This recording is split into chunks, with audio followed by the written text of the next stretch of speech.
ওয়েনাডে ভূমিধসে মৃত্যু মিছিল ক্রমশ বেড়েই চলেছে মৃতের সংখ্যা বেড়ে হলো 158 জনের মৃত্যু হয়েছে ইতিমধ্যেই।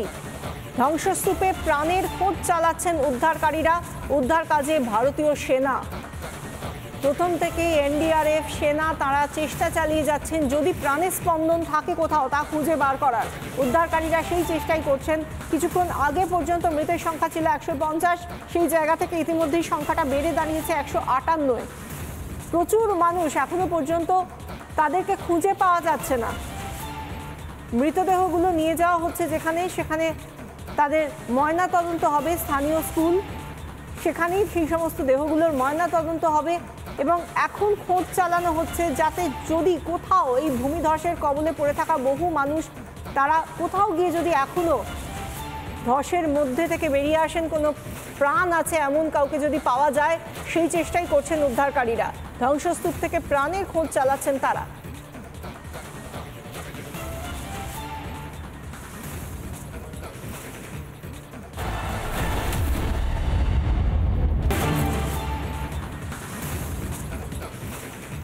পুজোয় সরকারি অনুদান সংক্রান্ত মামলা, আগের মামলায় নতুন করে আবেদন। পুজোর অনুদানে রাজ্যের খরচ নিয়ে তদন্তের আর্জি।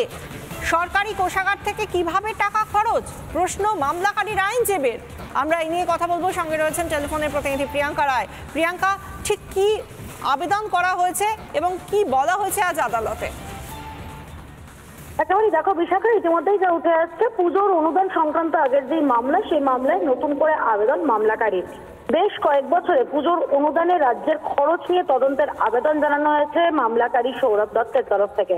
রাজ্য ব্যতীত কোনো নিরপেক্ষ তদন্তকারী সংস্থাকে দিয়ে তদন্ত করানোর আবেদন জানানো হয়েছে।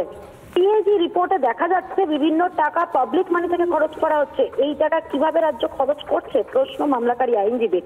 গত পুজোতে মামলার সময় আদালতের নির্দেশ ছিল রাজ্যকে খরচের খতিয়ান রিপোর্ট আকারে জমা দিতে হবে। এতদিন যে খরচ হয়েছে সেই রিপোর্ট আজও কেন এখন জমা পড়লো না আদালতে, সেই নিয়েও প্রশ্ন তুলেছেন মামলাকারী আইনজীবী। চলতি সপ্তাহে অথবা আগামী সপ্তাহে এই মামলার শুনানির সম্ভাবনা থাকছে। তবে এই মামলার শুনানির প্রাক্কালে কি উঠে আসে সেদিকে অবশ্যই নজর রাখতে হবে। বিশাখা, ধন্যবাদ প্রিয়াঙ্কা।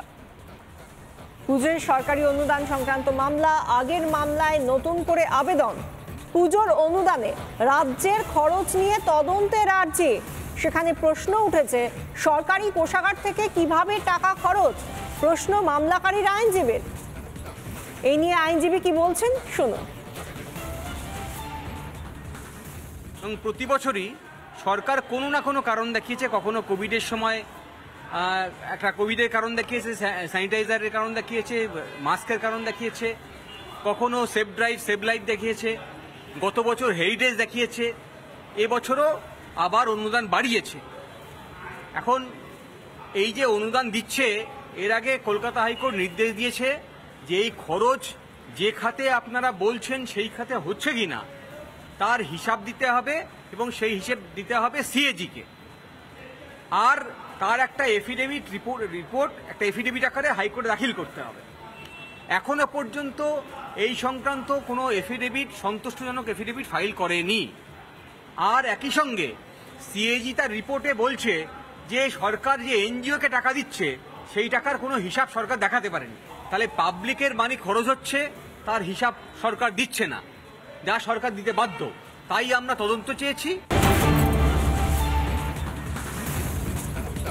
ঈশাকে প্রদেশ সভাপতি চান না আবু হাসেম খান চৌধুরী। ঈশা খান চৌধুরীর অভিজ্ঞতা নেই, মন্তব্য মালদা দক্ষিণের প্রাক্তন সাংসদের।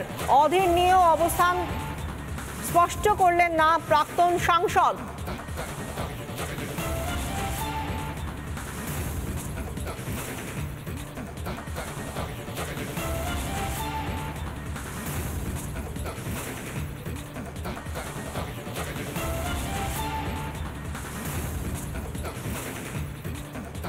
ঈশা খান চৌধুরীর অভিজ্ঞতা নেই, ঈশাকে প্রদেশ কংগ্রেস সভাপতি চান না আবু হাসেম খান চৌধুরী। এমনই মন্তব্য করছেন তিনি, যেখানে বলছেন ঈশা খান চৌধুরীর অভিজ্ঞতা নেই। মালদা দক্ষিণের প্রাক্তন সাংসদ আবু হাসেম খান চৌধুরী তিনি একথাই বললেন। সেই সঙ্গে অধীর চৌধুরী নিয়েও তার অবস্থান স্পষ্ট করলেন না।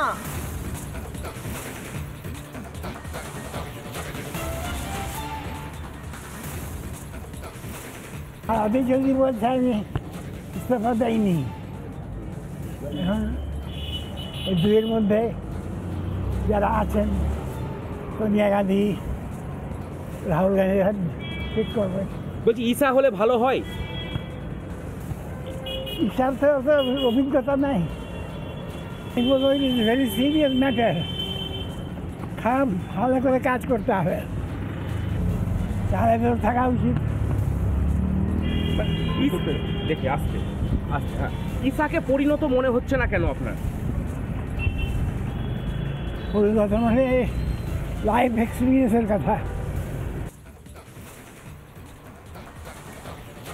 আমাদের সঙ্গে কংগ্রেস নেতা আশুতোষ চ্যাটার্জি রয়েছেন টেলিফোন লাইনে।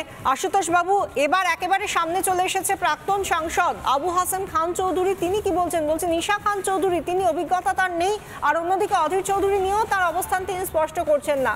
সামগ্রিকভাবে প্রদেশ কংগ্রেস সভাপতি কে হবেন বা আদৌ সেই জায়গাটা ঠিক কোথায় রয়েছে, আপনি একজন কংগ্রেস নেতা হিসেবে কি মনে করছেন? দেখুন, আপনারা সকলেই জানেন যে আমাদের সকলের নেতা যারা রয়েছেন এরা সবাই আমাদের কাছে অত্যন্ত সম্মানীয়। কংগ্রেস একটা গণতান্ত্রিক পরিবার, এখানে তর্ক বিতর্ক সবই থাকে, যেহেতু গণতান্ত্রিক পদ্ধতি এখানে মানা হয়। এটা তো তৃণমূল বিজেপির মতো দল না। তাই আমরা মনে করি খুব পরিষ্কারভাবে আমাদের সম্মানীয় সভাপতি অধীর রঞ্জন চৌধুরী তার বক্তব্য রেখেছেন। দিল্লির কংগ্রেসের যারা পর্যবেক্ষক তারাও আলোচনা করছেন, এবং আমাদের সর্বোপরি নেতা রাহুল গান্ধী, ঠিক আছে, এআইসিসি রয়েছে, ওনারা ডিসিশন নেবেন কি হবেন না কি হবেন। তো আমরা এখান থেকে বসে কোনো কমেন্ট করতে পারি না, কোনো টিপ্পণী করতে পারি না। আমাদের কাছে সকলেই সম্মানীয় নেতা লালুবাবু তার মানুষের কাছে প্রমাণ দিয়ে মানুষের আশীর্বাদে জিতে এসছেন। সেইভাবেই ঈশা খান চৌধুরী উনিও প্রতিকূলতার ভেতরে মানুষের কাছে প্রমাণ দিয়ে উনি মানুষের আশীর্বাদে জিতে এসছেন। তো কংগ্রেস একটা বৃহত্তর পরিবার, এবং আগামী দিনে আপনারা দেখতে পাবেন যে সর্বশক্তি দিয়ে যেভাবে মানুষের পাশে আমরা লড়াই করে যাচ্ছি, ঠিক সেইভাবেই আমরা লড়াই করে যাই। এত বছর আপনারা দেখেছেন স্বৈরাচারী মনোভাব রাজ্য এবং কেন্দ্রে, আমরা লড়াই করে যাচ্ছি, ঠিক সেইভাবেই আমরা লড়াই করে যাচ্ছি। অর্থাৎ গোটাটাই আপনি লড়াই এবং সময়ের উপর ছাড়ছেন। ধন্যবাদ আশুতোষ। আমরা কথা বলছিলাম কংগ্রেস নেতা আশুতোষ চ্যাটার্জির সঙ্গে। তিনি যে বিষয়টা নিয়ে বললেন যে যেখানে আমরা দেখতে পাচ্ছি আবু হাসান খান চৌধুরী প্রাক্তন সাংসদ কংগ্রেসের, তিনি বলছেন ঈশা খান চৌধুরীর অভিজ্ঞতা নেই, অন্যদিকে অধীর নিয়েও মন্তব্য স্পষ্ট করলেন না তিনি।